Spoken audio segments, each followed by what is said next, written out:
Quatre s'ouvre sur une tension explosive. Norman, le frère d'Horace, fait une éruption dramatique dans la salle de réunion, tenant en main une tennis appartenant à sa femme.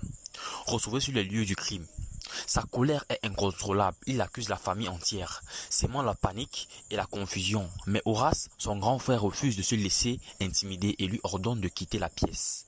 L'atmosphère est électrique et les ondits commencent à s'effriter. Dans le parking souterrain, Norman retrouve Jules. Il martèle une fois de plus, retrouve celui qui a renversé ma femme.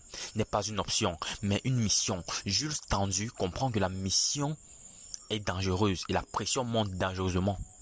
Non loin, la mère de Roy et Charles supplie Charles de ne pas provoquer leur oncle. Elle le connaît, Norman n'est pas un homme qu'on provoque à la légère. Mais Charles, insolent, prend tout à la rigolade. Il ne mesure pas encore l'ampleur du danger. Pendant ce temps, dans un motel sombre, Angel vient voir Kimi. Il avoue avoir découvert que la montre volée à Horace vaut $1 million.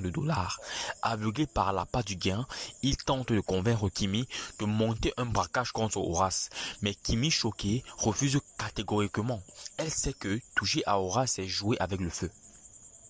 Dans un acte désespéré, la mère de Roy va confronter Norman avec les dossiers accablants sur ses magouilles passées.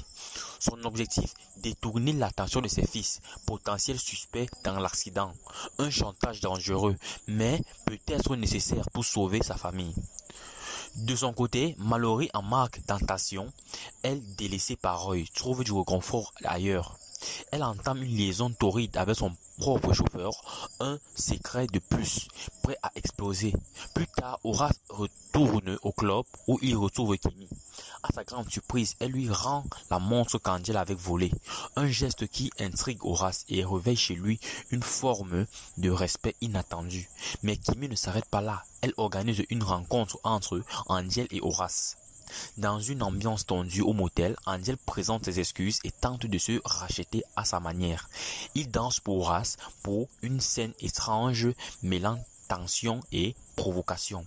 Après ce moment sulfureux, Mallory rentre, comme si de rien n'était, déposé par son chauffeur, mais l'épisode se clôture sur une note tragique. Kimi, plein de doutes et d'anxiété, se rend à l'hôpital. Et là, tout s'effondre. Sa meilleure amie est morte. Le choc est brutal.